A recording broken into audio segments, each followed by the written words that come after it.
नमस्कार, आपका स्वागत है जम्मू लिंक्स न्यूज में और मैं हूं Vishal Sharma. Drug peddling, drug smuggling और ड्रग एडिक्ट्स ये ऐसे शब्द हैं जो कि आजकल जम्मू में ज़्यादा सुनने को मिल रहा है, क्योंकि ड्रग्स की बड़ी सप्लाई जो है वो जम्मू में होती है, यानी कि जम्मू डिवीजन में होती है। और कहीं ना कहीं युवा जो है वो लगातार ड्रग्स के आदी हो रहे हैं। ऐसे में सचिन कुमार वैश्य जो कि डीसी जम्मू हैं, उन्होंने कल एक बैठक जो थी वो बुलाई, जिसमें पुलिस के बड़े अधिकारी एसएसपी जम्मू डॉक्टर विनोद कुमार शामिल थे, एडीसी अंशुजा जम्वाल शामिल थी और डिस्ट्रिक्ट लेवल की ये मीटिंग थी अंडर नार्को कोऑर्डिनेशन सेंटर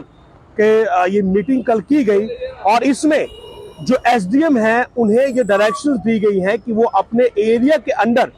ऐसे लोगों की प्रॉपर्टीज को वेरीफाई करें जो कि एनडीपीएस यानी कि ड्रग्स के मामले में शामिल हैं। ये एक बहुत अच्छा प्रयास उनका है कि ऐसे लोगों को वेरीफाई किया जाए कि आखिर कितनी प्रॉपर्टी उन्होंने बनाई है, जो उनके पास इमूवेबल प्रॉपर्टी है, मकान है, जमीन है, जायदाद है, आखिर वो उन्होंने कैसे बनाई है। क्या ये प्रॉपर्टी ड्रग्स के पैसे से बनाई गई है, जो पैसा इन्होंने ड्रग्स से हासिल किया, जो वहां से पैसा इनके पास आया, क्या ये उस पैसे की प्रॉपर्टी है, और अगर कुछ वैसा है तो उस पर आगे जो एक्शन होगा वो एज पर द लॉ होगा। लेकिन उन्होंने साफ कहा कि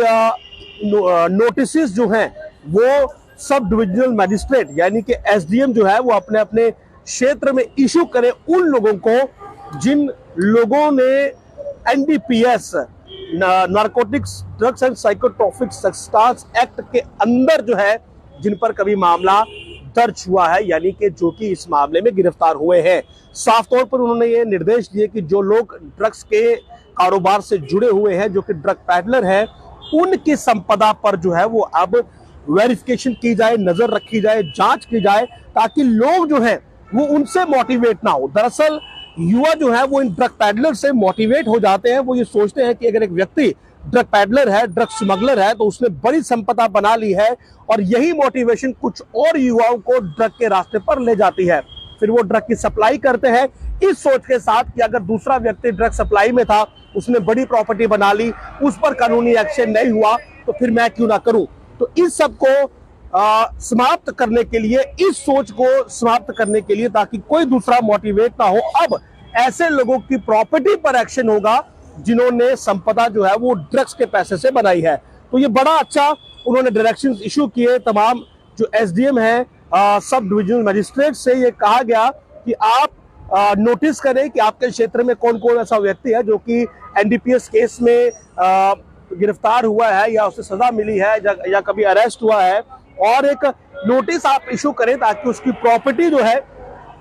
वो पूरी तरह से वेरीफाई हो पाए। ड्रग मिलान से बचने के लिए ये एक बहुत अच्छा प्रयास है, ताकि कोई दूसरा युवा या व्यक्ति उस क्षेत्र का उस ड्रग पैडलर की प्रॉपर्टी को देखकर मोटिवेट ना हो, उसे ये ना लगे कि वो भी इस धंधे में अगर जाता है तो उसकी भी प्रॉपर्टी बन जाएगी। कहीं ना कहीं जब ऐसे लोगों पर एक्शन होगा तो उन लोगों को भी जो दूसरे लोग हैं उन्हें ये सबक मिल जाएगा कि अगर ड्रग्स के इस धंधे से जुड़कर वो पैसा बना भी लेते हैं तो वो पैसे से बनी हुई प्रॉपर्टी जो है वो कल सीज हो जाएगी या फिर डिपार्टमेंट उस पर एक्शन कर लेगा, यानी कि वो प्रॉपर्टी उनके पास नहीं रहेगी। और साथ ही साथ उन्होंने कहा कि जो हॉटस्पॉट है, यानी कि ड्रग पैडलर के ड्रग सप्लाई के जो हॉटस्पॉट है वो भी आइडेंटिफाई किए जाए, ताकि वहां पर भी पुलिस की जो रोक टोक है वो हो सके, पुलिस की विजिल जो है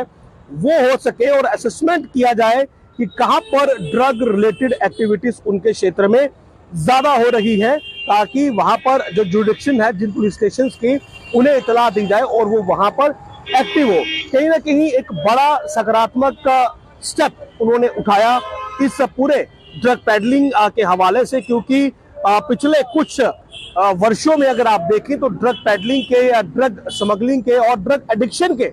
तीनों ही मामले बढ़े हैं। और जाहिर सी बात है, जब ड्रग एडिक्शन बढ़ेगा तो ड्रग सप्लाई भी उसी हिसाब से बढ़ेगी, और वही चीज देखने को मिल रही है। तो एक्टिव हॉटस्पॉट कौन से हैं जहां पर सबसे ज्यादा ड्रग की सेल हो रही है, जहां पर सबसे ज्यादा ड्रग पैडलर पहुंच रहे हैं, और दूसरा उन ड्रग पैडलर पर जो मामले दर्ज है उनकी प्रॉपर्टी कितनी है, वो प्रॉपर्टी कैसे बनाई, वो पैसा कहां से आया, और अगर ये पैसा ड्रग से आया है तो फिर उस प्रॉपर्टी पर आगे लीगल एक्शन लिया जाएगा। लेकिन ड्रग पैडलर से कोई दूसरा मोटिवेट होकर उस धंधे में ना जाए, इसीलिए उन्होंने ये स्टेप उठाया है कि एसडीएम सब आगे जो उनके क्षेत्र में ड्रग पैडलिंग से जुड़े हुए लोग हैं उनकी प्रॉपर्टी को वेरीफाई करें, और अगर ये मालूम चलता है, जो कि बाद में फ्यूचर कोर्स ऑफ एक्शन होगा, ये पैसा जो था ये ड्रग्स से कमाया गया है, तो फिर जाहिर सी बात है उस प्रॉपर्टी को सीज भी किया जा सकता है और एक्शन भी हो सकता है। नमस्कार।